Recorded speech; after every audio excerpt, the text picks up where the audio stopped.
Bismillahirrahmanirrahim. Assalamualaikum warahmatullahi wabarakatuh.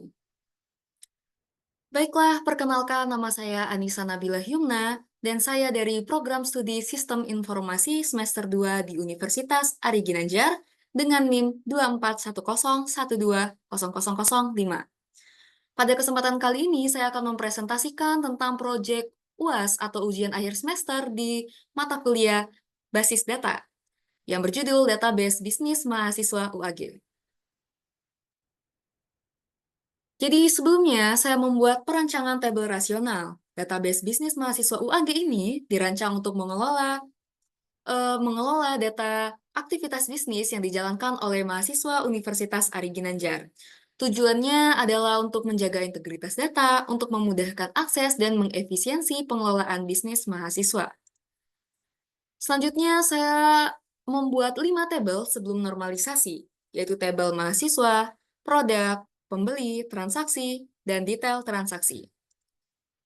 Selanjutnya, setelah memasuki fase normalisasi, 1NF diperlukan di tabel mahasiswa dan produk agar tidak terjadi redundansi data, karena satu mahasiswa bisa memiliki lebih dari satu produk atau satu bisnis, dan satu bisnis bisa memiliki lebih dari satu produk.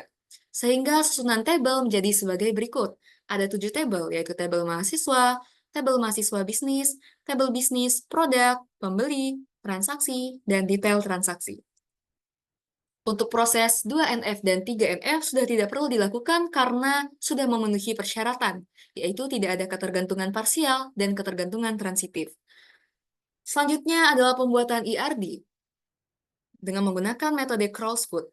Di sini bisa dilihat relasi mahasiswa dan mahasiswa bisnis adalah one to many, mahasiswa bisnis ke bisnis, many to one, bisnis ke produk, one to many, produk ke detail transaksi, one to many, detail transaksi ke transaksi, many to one, dan transaksi ke pembeli, many to one. Selanjutnya, saya akan menjelaskan tentang tabel yang tadi. Jadi ada entitas mahasiswa dengan atribut NIM sebagai primary key, nama, prodi, dan nomor HP. Maksudnya di sini adalah mahasiswa Universitas Ari Ginanjar yang memiliki atau tergabung dalam bisnis kampus. Selanjutnya ada entitas bisnis dengan atribut ID bisnis sebagai primary key dan nama bisnis, yaitu usaha atau unit bisnis yang dijalankan oleh mahasiswa, bisa dikelola bersama. Selanjutnya ada entitas mahasiswa bisnis, tabel relasi many to many, dengan atribut NIM dan ID bisnis sebagai foreign key, yaitu menghubungkan banyak mahasiswa ke banyak bisnis. Selanjutnya ada entitas produk dengan atribut ID produk sebagai primary key, ID bisnis sebagai foreign key, nama produk, harga, dan stok, yaitu produk yang dijual dalam sebuah bisnis. Yang kelima adalah entitas pembeli dengan atribut ID pembeli, primary key, nama, dan nomor HP, yaitu orang yang membeli produk bisa dari mahasiswa atau pihak luar. Selanjutnya ada entitas transaksi dengan atribut ID transaksi sebagai primary key, ID pembeli sebagai foreign key, tanggal, dan total harga, dengan deskripsi catatan pembelian produk oleh pembeli. Dan yang terakhir adalah entitas detail transaksi dengan atribut ID detail sebagai primary key, ID transaksi sebagai foreign key, ID produk sebagai foreign key, jumlah, dan subtotal, yaitu rincian dari produk yang dibeli dalam suatu transaksi. Selanjutnya, saya melakukan proses DDL atau Data Definition Language, yaitu membuat struktur tabel yang ada dari ketujuh tabel yang tadi, dengan menggunakan query create table, yaitu create table mahasiswa, pembeli, mahasiswa bisnis, produk, transaksi, dan detail transaksi. Selanjutnya adalah constraint. Di sini saya menggunakan primary key. Di tabel mahasiswa, primary key-nya adalah NIM. Di tabel pembeli, primary key-nya adalah ID pembeli. Di tabel bisnis, yaitu ID bisnis. Tabel produk, yaitu ID produk. Transaksi, yaitu ID transaksi. Dan detail transaksi, yaitu ID detail. Sementara di tabel mahasiswa bisnis, saya menggunakan composite key dengan menggabungkan NIM dan ID bisnis sebagai foreign key. Foreign key. Selanjutnya, foreign key. Di tabel produk, ada foreign key ID bisnis yang merujuk ke tabel bisnis yaitu ID bisnis, Di tabel mahasiswa bisnis, kolom foreign key-nya adalah NIM dan ID bisnis yang merujuk ke mahasiswa.nim dan bisnis.id bisnis. Transaksi memiliki kolom FK yaitu ID pembeli yang merujuk ke pembeli.id pembeli. Detail transaksi memiliki kolom FK, ID transaksi, dan ID produk yang mereference ke transaksi.id transaksi dan produk.id produk. Selanjutnya adalah proses DML atau Data Manipulation Language. Di sini saya memasukkan data ke dalam 5 tabel, belum termasuk tabel detail transaksi dan tabel transaksi.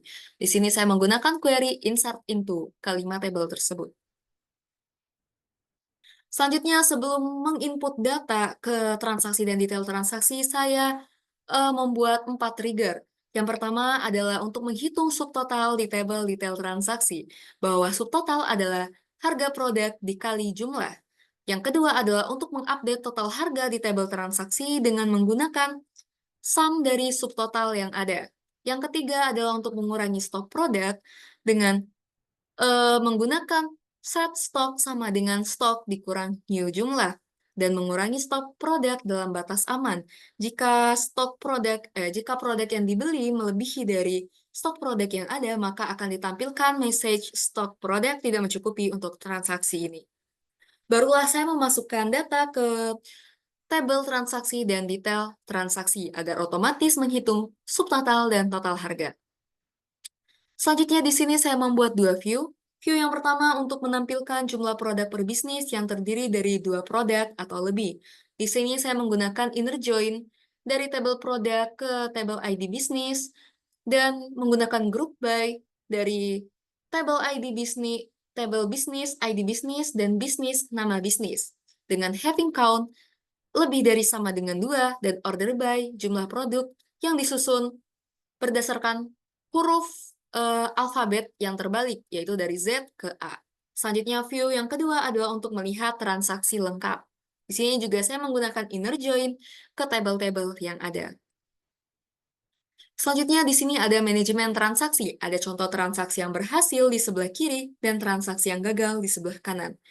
Transaksi yang berhasil yaitu start transaction dan insert into ke transaksi dan detail transaksi tanpa adanya kesalahan. Lalu diakhiri dengan commit. Sementara transaksi yang gagal dimulai dengan start transaction, insert into transaksi, dan detail transaksi dengan melakukan kesalahan, yaitu jumlah stok 100 melebihi, jumlah produk yang dibeli yaitu 100 yang melebihi stok yang ada. Lalu di rollback. Dan ini adalah dokumentasi dari manajemen transaksi yang sudah saya buat di Comment Pro. Ini adalah tampilan tabel lengkap yang telah saya buat. Di sini ada tabel mahasiswa bisnis, tabel produk, tabel pembeli, tabel detail transaksi, dan tabel transaksi. Selanjutnya adalah hak akses, dan di sini saya menggunakan 4 peran dalam hak akses ini, yaitu admin, mahasiswa, pembeli, dan kasir. Admin memiliki all privileges, mahasiswa hanya bisa select, insert, update ke tabel produk, dan tidak bisa menghapus produk untuk menghindari kesalahan. Pembeli hanya bisa select ke tabel produk dan bisnis, kasir bisa select dan insert hanya ke tabel transaksi dan detail transaksi saja. Dan di sini adalah DCL atau Data Control Language. Di sini saya membuat create user admin, create user mahasiswa bisnis, create user pembeli UAG, dan yang terakhir adalah kasir atau operator kasir. Setelah membuat usernya, saya membagikan hak akses dengan query grant.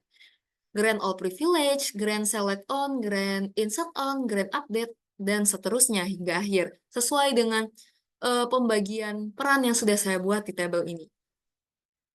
Dan ini adalah dokumentasi dari show grants dari keempat peran tersebut. Baiklah, terima kasih. Sekian presentasi dari saya. Mohon maaf apabila ada kesalahan dan terima kasih atas perhatiannya. Wassalamualaikum warahmatullahi wabarakatuh.